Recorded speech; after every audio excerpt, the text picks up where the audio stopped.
Chapter 9 Damini की शामत आना। दामिनी को मालिनी ने जैसे ही दुर्गा की डिमांड के बारे में बताया वो तुरंत दौड़कर अपने कमरे में गई, पर दुर्गा और महेंद्र पहले से वहां मौजूद थे। दामिनी ने मुस्कुरा के दुर्गा से कहा, दुर्गा बेटा, तुम जो शोपीस ढूंढ रही हो वैसा मेरे पास कुछ नहीं है, तुम्हें कोई गलतफहमी हुई है।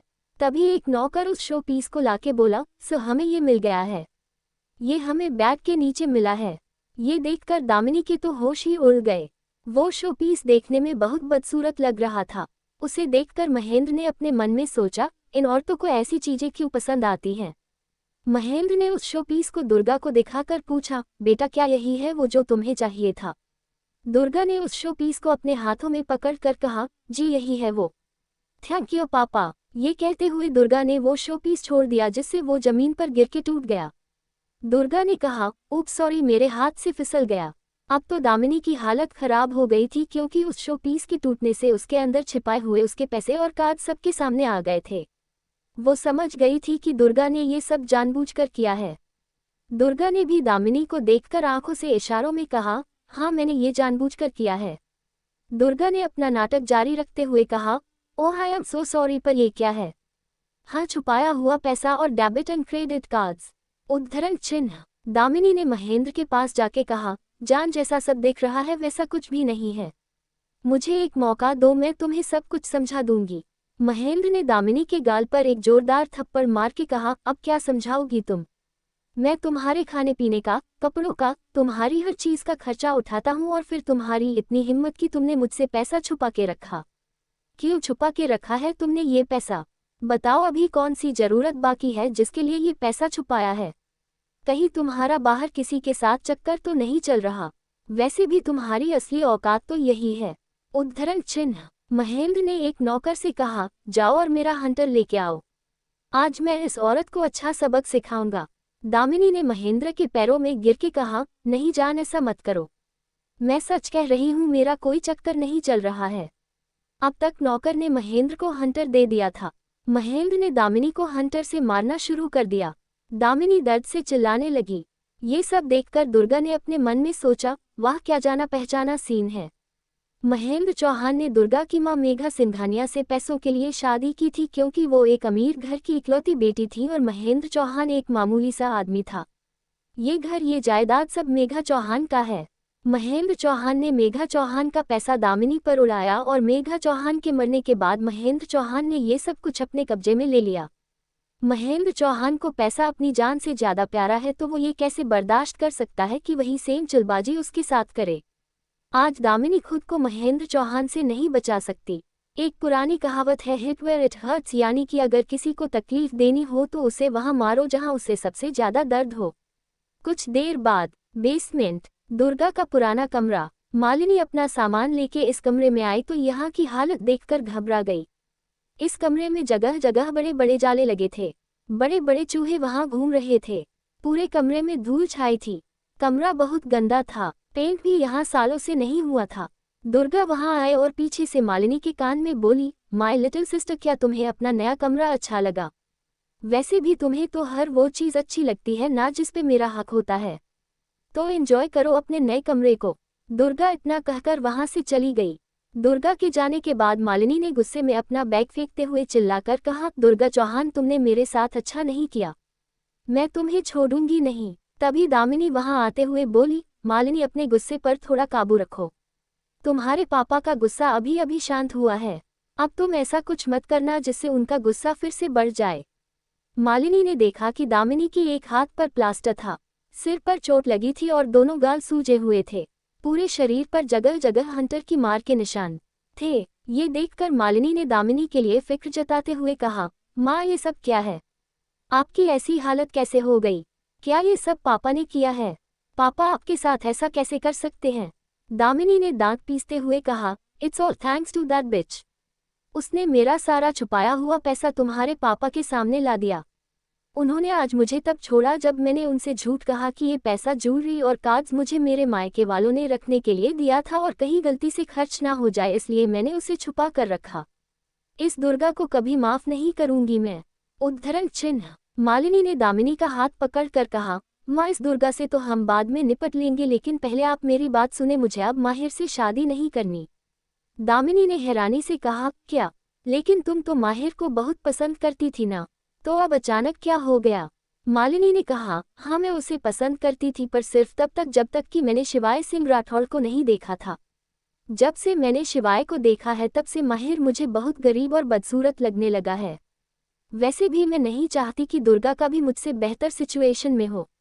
दामिनी ने एक शैतानी हंसी के साथ कहा, स्माइल विद हॉर्न्स, रिलैक्स, थोड़ा सब्र रखो बेटा। तुम्हारी माँ है ना अभी। मैं उस दुर्गा को कभी तुमसे आगे नहीं निकलने दूंगी। अगर उसने तुमसे आगे निकलने की कोशिश की तो मैं उसे जबरदस्ती खींचकर तुम्हारे पीछे लाऊंगी। ये सुनकर मालिनी भी हंसने लगी। चैप्टर 10 दुर्गा का करियर। चौहान मेंशन। दुर्गा ने अपना नया कमरा अपने तरीके से सजाना शुरू कर दिया था। दुर्गा ने वो सारी पिंक कलर की चीजें और मालिनी का फालतू का सामान हटा दिया था। अब ये कमरा बिल्कुल साफ, सिंपल और स्पेशियस था। दुर्गा सोफे पर बैठकर एक गहरी सांस लेके बोली, open mouth face running dash, मैं इस घर या महेंद्र चौहान के भरोसे नहीं रह सकती। मुझे अपना इंतजाम खुद ही करना होगा। मेरे लिए बेस्ट तो यही है कि मैं अपने डॉक्टर वाले करियर को कंटिन्यू करूं, पर उसके लिए तो इस दुनिया में MBBS करना पड़ता है और उसमें तो बहुत समय लगता है। मेरे पास इतना वक्त नहीं है। मेरे पास डिग्री ना सही पर बहुत अच्छा एक्सपीरियंस और आयुर्वेद का ज्ञान है। अगर मैं बिना डिग्री के काम शुरू करती हूँ तो मुझे खुद को अच्छे से प्रमोट करना होगा और उसके लिए सबसे पहले एक बिजनेस कार्ड बनाना होगा। वक्त बर्बाद न करते हुए दुर्गा ने खुद ही अपने लिए कार्ड डिज़ाइन करना शुरू किया। दुर्गा ने खुद से कहा, यहाँ की लड़कियों को खूबसूरत दिखने का बहुत ज़्यादा शौक है, इसलिए उन्हें अपना कस्टमर बनाना बहुत आसान होगा। मुझे अपना कार्ड थोड़ा इम्पोजिंग बनाना चाहिए ताकि वो मेरे गुरु जी के नाम के साथ मैच कर सके। टेक्स्ट के अलावा एक पोर्ट्रेट भी होनी चाहिए। यहाँ के लोगों को शार्प चिन, गोरा रंग, बड़ी बड़ी आंखें, गुलाबी होंठ, पतली कमर और कर्वी बॉडी पसंद आती है। ये सब कहते हुए दुर्गा ने एक का डिज़ाइन किया जिसमें इन सारी क्वालिटीज़ वाली एक लड़की की ड्राइंग बनाई और साथ में लिखा। दुर्गा ने कार्ड को देखकर खुद से कहा, मुझे इस कार्ड को देखकर ऐसा क्यों लग रहा है जैसे कुछ गड़बड़ है इसमें। अगले दिन यूनिवर्सिटी। अगले दिन दुर्गा यूनिवर्सिटी पहुंची। असली दुर्गा इसी यूनिवर्सिटी में पढ़ती थी, इसलिए दुर्गा का यहाँ आना जरूरी था। दुर्गा ने इस समय वाइट कलर का एक ऑफ शोल्डर शॉर्ट टॉप और साथ में शॉर्ट्स पहने थे और बालों को खुला छोड़ा था। दुर्गा च्युइंगम चबाते हुई यूनिवर्सिटी की तरफ बढ़ रही थी। अपने इस लुक में वो बहुत हॉट एंड ब्यूटीफुल लग रही थी। सब लोग उसे आता देखकर हैरान हो गए और उसे दूर से ही देखकर आपस में बातें करने लगे। ये लड़की कौन है जो सामने से आ रही है? कुछ देखी हुई सी लग रही है। जो भी है बहुत खूबसूरत है। मुझे आज तक पता कैसे नहीं चला कि हमारी यूनिवर्सिटी में ऐसी भी कोई लड़की पढ़ती है। मैं तो उसका सोशल मीडिया अकाउंट जानना चाहता हूँ और अगर मोबाइल नंबर मिल जाए फिर तो मज़ा ही आ जाएगा। हाँ तो एक काम करो, उसके सामने जाकर डांस करो, क्या पता खुश होकर नंबर दे दे। दुर्गा सबको इग्नोर करते हुए यूनिवर्सिटी के अंदर चली गई। दुर्गा जब बास्केटबॉल कोर्ट के पास से गुजर रही थी तभी एक बॉल उड़ते हुए उसके पास आने लगी। वो बॉल दुर्गा तक पहुंचती उससे पहले दुर्गा ने एक जोरदार पंच बॉल में मारा और बॉल वापस उड़ते हुए बास्केटबॉल कोर्ट में चली गई। दुर्गा की क्लास में लोग उसे अच्छे से जानते थे। दुर्गा की क्लास में पहुंचने से पहले ही उसके बारे में बातें शुरू हो गई थी। हे तुमने ये सुना क्या? हमारी क्लास की जानी मानी बेवकूफ़ दुर्गा चौहान अचानक एक ही रात में एक डिफरेंट इंसान में बदल गई है। अरे ये तो कुछ भी नहीं है। मैंने तो ये भी सुना है कि दुर्गा चौहान का मिस्टर शिवाय सिंह राठौर के संग अफेयर चल रहा है और कल दुर्गा ने अपनी बहन की सगाई पर जाकर बहुत हंगामा किया। कल कॉलेज के व्हाट्सएप ग्रुप में किसी ने दुर्गा की कुछ आदमियों के साथ फोटोज डाली थी। ओह गॉड, कोई सोच भी नहीं सकता था कि इतनी भोली और सीधी दिखने वाली दुर्गा ऐसी होगी। इसका मतलब अब तक वो सीधी और बेवकूफ़ होने का नाटक कर रही थी। किसी ने सच्ची कहा है कि किसी किताब को उसके कवर से जज नहीं करना चाहिए। मुझे तो हमेशा से ही लगता था कि इतनी सुंदर दिखने वाली लड़की इतनी बेवकूफ़ तो नहीं हो सकती। वो बेवकूफ़ तो नहीं है पर बदचलन जरूर है। मुझे तो ये कहते हुए भी शर्म आती है कि ऐसी लड़की हमारी क्लास में पढ़ती है। तभी दुर्गा क्लास में आई। दुर्गा को देखकर सब लोग शांत हो गए। दुर्गा ने बहुत सी बातें सुन ली थी। दुर्गा ने सब लोगों को देखकर एटीट्यूड में कहा, उफ, यहाँ तो बहुत सारे भौंकने वाले कुत्ते हैं।